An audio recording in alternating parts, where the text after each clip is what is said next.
In this video I am talking about this new full frame camera offering from Sigma FPL.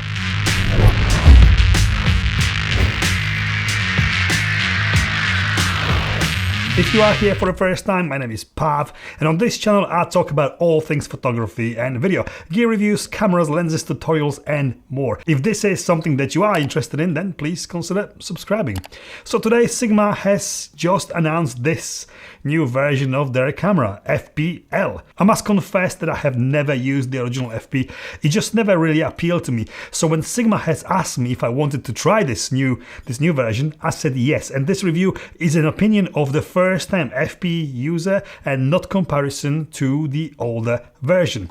As I just mentioned, Sigma UK has supplied me with this camera for this review, but I wasn't paid or asked to say anything specific about it, and I didn't have to have this video approved before publishing it, so it is my 100% honest and unbiased opinion about this camera. So what do we have here? 61 million pixel back illuminated full frame Bayer sensor. Yes, this camera is an excellent choice if you do need to crop a lot or you are planning to print your images large. The same resolution as top-of-the-line Sony a7R IV, but in much smaller and cheaper package. This camera is in fact the smallest full-frame camera out there, and now punching this high resolution, not the one to be dismissed. It is certainly well designed, but if you are coming from any other brand system like me, you might have to get used to this, as it is a little bit different than your conventional camera. Just like the original FP, this is a modular system. The camera by itself is actually pocket size, but you can add an electronic viewfinder, a hot shoe adapter and hand grips when and if you need them. All the buttons are laid out in a way that is very easy and intuitive to use.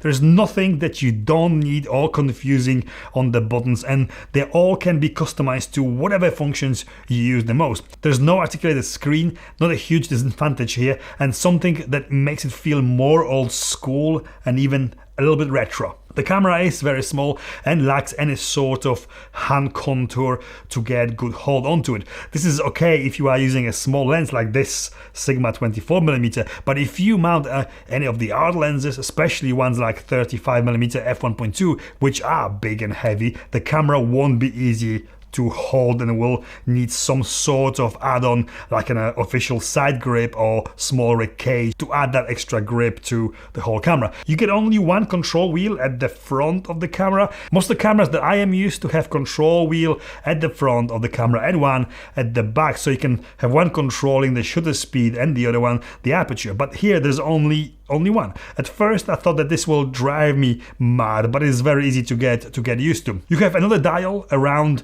your four-way navigation buttons, which I have assigned to change the aperture width, and there's also fully customizable QS button and the menu allowing you to have very quick access to all other settings like ISO, picture size or frame rate when filming, which all can be quickly highlighted and changed with the front wheel. The tone and color functions for controlling the look of your images and video in the camera are only useful if you shoot JPEG or video that you don't have any intention of color grading.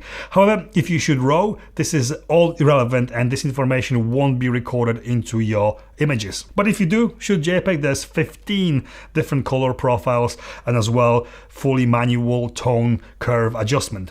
The mode is a button replacing traditional mode selection wheel on top of the camera that usually on top. With this you can select if you want to shoot aperture or shutter speed priority or fully manual, but there is no fully auto mode at all. You also have 6 programmable settings which you can save your most used camera settings for quick access when needed, or camera setting combinations. Very cool new feature here is the pinch crop. As the camera delivers huge 61 million pixels resolution, it allows to have quite a lot of room to crop the photos in post, but also while shooting in the camera. You simply pinch the screen to zoom like on a smartphone, and the camera will crop from the full resolution of 61 million pixels to 26 or 15 or even down to HD video size. This can be customized in the settings and limit the zoom range so you don't go too far by accident. Great if you only have maybe 1 or 2 primes and you want to get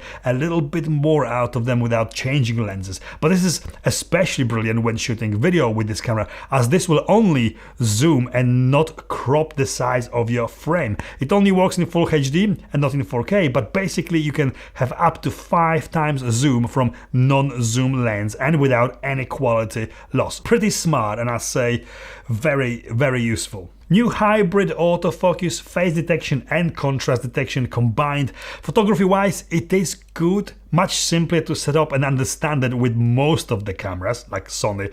You got multi-autofocus or single point and that's it. Eye tracking works well, snappy and accurate when photographing a person waist up. For full body shots, you will need to rely on spot focus. The focus area can be resized and moved around the screen by touching the screen, but touching the screen doesn't make the camera autofocus or take a photo. Overall, it's not groundbreaking and can't be compared directly to some other camera systems like Sony, but it works and it works okay. Video autofocus, although you do have an option to switch face and eye tracking on, it only kind of works. I said kind of because it looks to me like there is an issue with this pre-release model I have here. This is a firmware 0.8, so it might be different with version 1. It works brilliant when I press the shutter button halfway and it tracks the eye, but stops as soon as I let it go. This most likely is going to be fixed before this camera is shipping or with the future firmware updates. Let's hope so. Anyway, in reality, even if this is not fixed and you treat this camera as a cinema camera, you'll get more autofocus than from any Blackmagic or even Red cameras, which have none, zero. Talking about the video, I need to mention that you can record in cinema DNG internally in 8, 10 and 12 bits 4:2 in full HD and only 8 bits in 4K, but you can record 4K 24 frames per second in 12-bit RAW externally to a recorder like Atomos Ninja 5. There's also a feature to save and load all camera settings in one go into a QR code. This is great if you shoot with multiple cameras or hire another one of these or more to shoot with. You can set the first one and then just load all the settings from QR code the first camera generates. Really huge time saver to be able to do that. Kitting the camera up with a cage, top and side handles, as well as rails and decent follow focus would make it a superb cinema camera, surely capable of pro results. Combine it with pretty much any of the new Sigma DGDN lenses or even Cine Sigma lenses and you have a very capable cinema camera here. It can also be used as webcam straight out the box. All you need is a USB-C cable, no capture cards needed, and the camera can be powered by USB-C at the same time from the computer. In fact, you can power it from USB at any time when the camera is being used. The menu system is the smallest, most intuitive and simplest to use that I have ever seen in any camera. If any camera menu system is something that drives you mad every time you try to find something, this is not it. This is very easy to navigate and quick to find what you need quickly. I got a camera and electronic viewfinder kit here, but if you decide to buy the camera on its own, this is probably the first accessory that you might want to add to the camera and pretty much must have if you are a photographer. This is a half inch 3.68 million dots high-res high luminance viewfinder. Very sharp and clear, and it is 90 degrees tiltable. I guess it might not be high on priority list for filmmakers, but if you need to monitor internally recorded audio, there is no headphone socket on the camera unless you connect this viewfinder to it. There is a socket for microphone on it. Also, viewfinder allows to connect external USB-C solid state drive to record video directly to SSD externally, bypassing the SD card through the USB-C socket on this. Unfortunately, there is no option to record to SD card and external drive at the same time, and you can't charge or power the camera through this socket. You have to take the viewfinder off. The only thing bugging me is that when you plug in the viewfinder, you don't have HDMI port available anymore, as it plugs in into USB and HDMI camera ports, so you couldn't run an external monitor as well as the viewfinder at the same time if you wanted to. Only one or the other. There is no hot shoe on the camera, but there is this cable cable clamp attachment, including the hot shoe on top if you need to attach the flash or microphone directly to the camera. There's no IBIS built in, but electronic stabilization only, not something I'd personally use anyway. And with video, it will only work when recording in QuickTime.mov format, not Cinema DNG, and you get 1.24 times crop when it is switched on. There's no mechanical shutter, there's literally no moving parts in the camera and no mechanical wear. Whatever Sigma has done here, it all works, and it works really well electronically only. I can't say that I was missing the mechanical shutter while using this camera at all. Even the fake shutter sound is not offensive at all to me.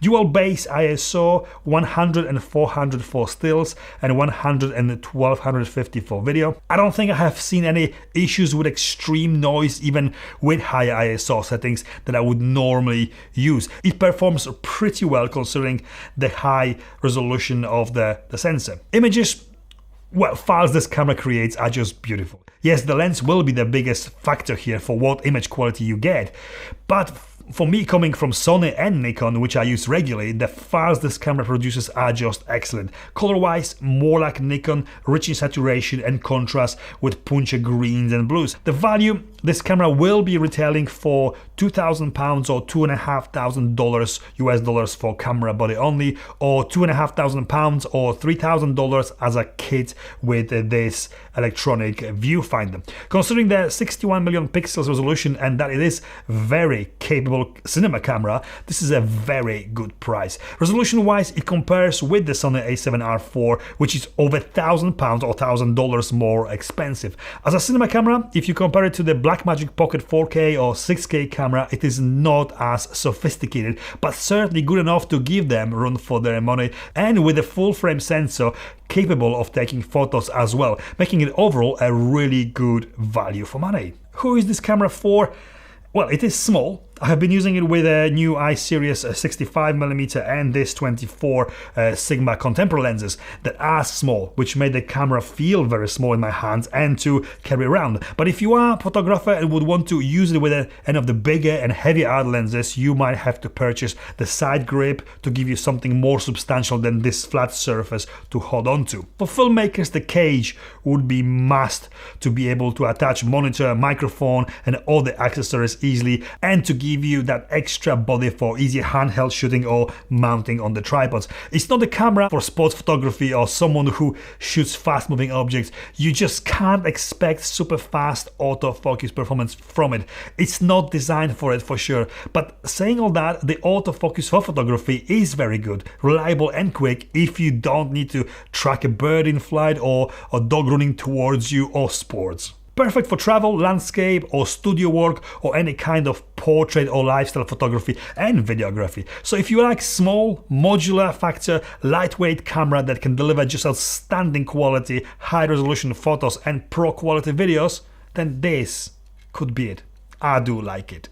And this is it from me. If you like this video, then please give me the thumbs up. If you like this kind of content, cameras, lenses, gear, photography, video, tutorials and more, then please consider subscribing, support the channel, buy me a coffee or simply just comment below this video. Thank you for watching and I'll see you next time. So when Sigma has asked me if I wanted to...